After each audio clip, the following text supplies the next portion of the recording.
welcome back to episode 2 of the Backup Plan. We took a 2-week hiatus because Holton Ahlers and the Holton Ahlers Show stole RJ Felton away from the Backup Plan, but that's okay. Back from popular demand or unpopular demand, we have the Arlington Renegades backup himself, day before the opening season tomorrow, Holton Ahlers. Holton, welcome back. I think it was a little bit by force, but welcome to the show.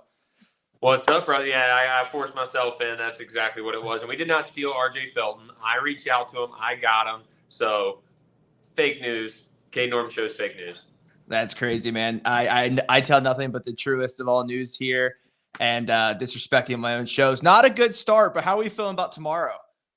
Feel good, dude. I'm excited. The first UFL game is actually tonight. So, hopefully when people are listening to this on social media, the Houston plays St. Louis in Houston. So, hopefully the weather's good, man. But, I mean, look, anytime you can play football, I've been done with college for 2 years now and still playing pro football and still making money doing it. So I'm blessed. I'm excited. And it's football season, at least for me. Hat or helmet? What are we going to see Holton Ahlers in tomorrow? A hat or a helmet? I know if I was on the sidelines, it would be a hat, but what's your take? Yeah, with the bald head, I'm either going to be wearing one or the other, I'm sure. I'll probably be wearing the helmet, though, because I'm the 2, so I got to be ready to go, and I got to hear the calls and the mics just so I can mentally get reps. So I'll probably be wearing helmet when the offense is on the field, hat when the defense is on the field. There we go. We're hoping we see you in the game. I know a lot of Pirates are waiting for you to go in. We'll see what happens. But hold on, have you been following March Madness? March Madness this year has been a lot of March Sadness action for a lot of us. The Power Conference have dominated completely. I know our Cinderella run this year was Arkansas, out of all things. It's the first time since 1975 a mid-major hasn't made the Sweet 16. And then the one team, the 10 seed we were rooting for, went down last night. I was up to 1246. I had them in a parlay with Dave Portnoy. Following Portnoy's parlay, I was sweating all the way to 1246, and then they get upset. What's going on this year? NIL and transfer portal. That's exactly what's going on. Look at FAU a couple years ago. They made the Final Four. Their head coach goes to Michigan. Their starting center goes to Michigan. They have a player go to Arkansas. 2 players go to Arkansas and 1 to Florida. Imagine if they were all at FAU. They would have made at least a Sweet 16. Look, they lost everyone. Their head coach. They lost their starting 5 or starting 4 out of the 5. So, yeah, I mean, it's ruined college basketball. You might not see those anymore. And if you do, the next year they're going to look totally different. That's a great call out. 10 of the 16 teams have at least 2 mid-major players, and 14 at least have 1 in their top 8 rotation. Is the Cinderella dream over with NIL?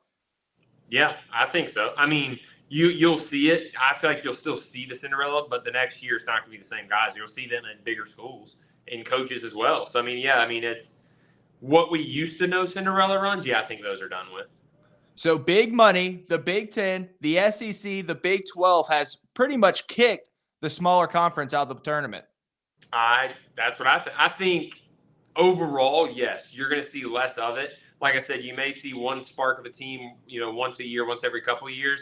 But then those guys are just going to go get paid at big schools, which is good for them. But, the fun as a fan, it does suck. Speaking of tournament sadness, let's talk about the attire. What have college coaches got into? 9 of the 64 coaches, only 9 have wore a suit. That goes to John Calipari. Last night was looking stylish, just like the first 2 rounds he played in. And then Rick Pitino are the classic guys who are looking sharp on the sidelines. Nate Oates is another one. But what is going on? Are you a quarter zip or a suit guy? Let's get it right. It's the big dance. Do you wear a suit to the wedding? Do you wear a suit to a funeral? Or do you wear a quarter zip, Holton? Where are we going here? Well, look, I'm going to say if I was in that position, I'm for the suit. I think the suit is a clean look. Quarter zip look. During the season, I know there's a lot of games and stuff like that. Well, you get paid millions of dollars. Dress nice, represent the school. John Calipari, you were talking about, Rick Pitino. Those dudes are legendary. Let's look like those guys. They know what they're doing. So I'm all for the suit, Caiden. I'm there for you. Since COVID, we've seen the NBA slip away. We've seen the college game slip away, and I'm for it. It's a long season of basketball. Quarter zips through the season, big games, maybe you bring the suit out. But the big dance, the granddaddy of them all, you made it. You got to wear a suit. You got to wear a blazer at least. So that's one thing we see slipping away. But one other thing I saw recently was a debate around baggy shorts from the early 2010s or the short shorts. Where's Holton Ahlers' mind at? I don't know, dude. I think like Trey Mann for the Hornets wears baggy shorts and a headband, and I'm a big fan of it. I think it's more stylish. Like for me, I'm a short shorts guy, not short shorts, but like shorter shorts above the knee. But I do like seeing the vintage player every now and then come out. Like even Anthony Edwards kind of has that vintage style. But yeah, for me personally, dressing above the knee. But I am in support of the vintage, old school player too. You got to have the mobility. I don't think the baggy shorts gives the mobility, but the shorts below the knee, like that's going down to shins. I don't know if you remember how bad it was in the early 2000s, 2010s. If you look at the old Allen Iverson pictures, like they were going down to the shins. I don't know how mobility comes into action there, but that was me. I know the quarter zip suit situation, but then I saw this one as well. I was like, we have to get an expert's opinion on mobility. Yeah, I'm not an expert on mobility. I'm probably the least mobile person that like mobility, stretching and stuff wise. But yeah, I mean, I think I'm a basketball fan. I think, dude, I like looking back. It looks like the cool style like now, but it's always like you look back and it looks cooler than it actually was type thing. But I mean, I see both ends. I see both ends of it, I guess. Keeping the page on basketball, but turning the page back to the topic of NIL. Did you see St. Francis that made the first play-in game is moving to Division III? Yeah, what are we doing? That's following Hartford from 2021, and it's off the revenue sharing for these smaller schools. What I've seen is the study is if you move from Division I, Division III for these smaller schools, you're saving over $9 million a year. $9 million a year for their athletic programs. Yeah, I didn't realize that was why. I'm glad you said that because I was like, what are they doing? You just made the tournament. Like, you got a good program. But that makes sense, man. I mean, look, all this money is just slowly trickling in. It's turned into Pro Bowl. It's literally turning into pro athletes. They're getting paid like pro athletes. So, I mean, yeah, it's just a different world. It's not the same world that we played ball in. Yes, it's again, the big five, the big four, whatever you want to call them, are trying to kick the little guy out. And moving the page still to March Madness. If you've seen the Draw the Line initiative, if you've been watching March, you've probably seen it. The slogan is "Don't be a loser." Something I tell Holton every week when he tells me how the UFL is going. I say, "Don't be a loser." But the "Don't be a loser" campaign is to protect mental health for college athletes. Now, this is something. Mental health to protect against negative sports bettors who lost a bet. This is something that I'm for. Mental health is important for college athletes, but it's something that I don't think is going to change, really. For example, you were getting hate before the sports betting was ever legal in North Carolina. I think fans are always going to be negative towards players. The whole goal is to take player props out of sports betting, which I can get behind, especially on college athletes, but I don't think the negative aspect of fans is going to leave. What do you think about Don't Be a Loser campaign? Yeah, I mean, look, they're fans. They're going to be fans. We're fans now. Fan stands for fanatic. You're going to be a fanatic about it. You're going to be excited about it, and you're going to be passionate about it. Sports betting, like, people are going to be super passionate about it because their money's on the line. Like, a commercial's not going to change how a fan acts, I hate to tell you.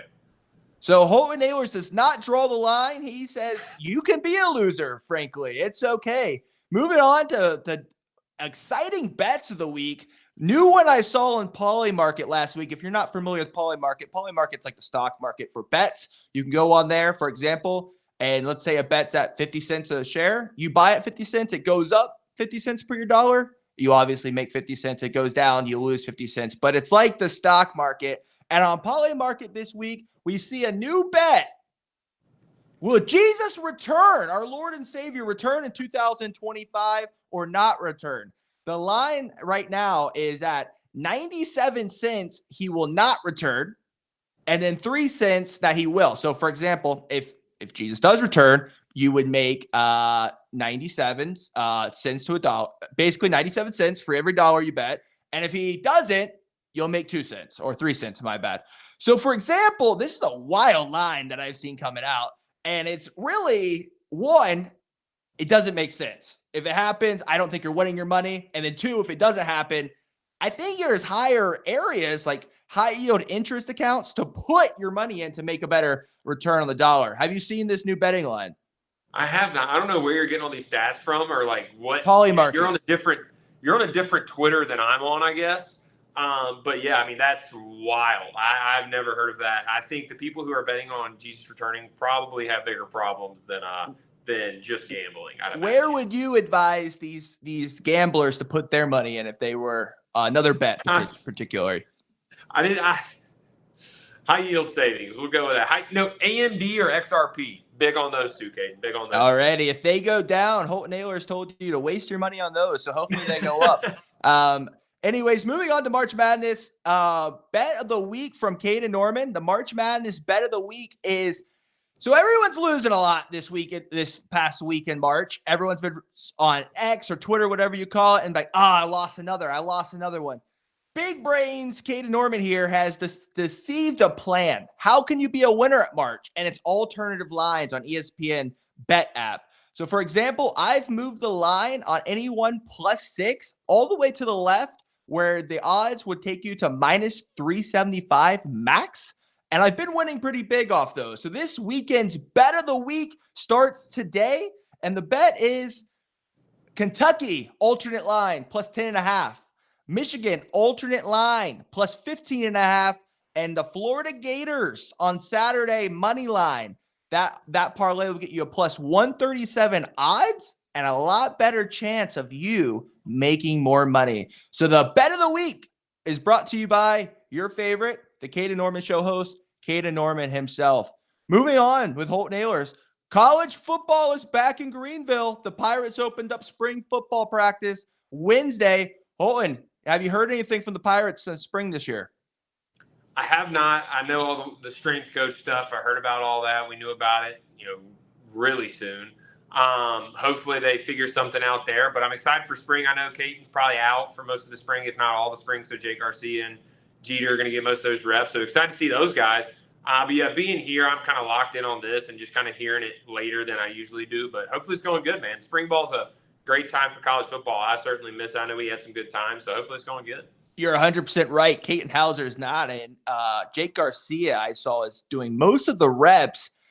And people are wondering, what's Garcia? Is Garcia Hauser's out for the whole spring? I heard he was out for the whole spring. So if that was a drop of knowledge, that we don't know, we all appreciate it. Hopefully we'll see him back in summer.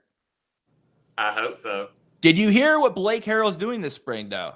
I don't know. What is he doing? He's bringing the media out the last 30 minutes instead of the first 30 minutes. So the media and the people. Exactly. The media and the fans, well, the fans get from the media, will get more background on what's actually going on in practice, what the plays are looking like, who's playing in the rotations. I don't think you'll go on past, probably spring, but I like the idea of giving the fans that's more cool. involved. Yeah. Coach Harrell's man of the people. That's why he's the head coach here right now. Coach Harrell is the man of the people. And this episode was brought to you by Yardy. That's right. Spring's here. Summer's right around the corner. And your yard might be looking a mess. Or you might want some more backyard, front yard plans. And if you're like me and you, one, maybe don't have the time, or two, you want to make sure the job's done right, call our friends at Yardy.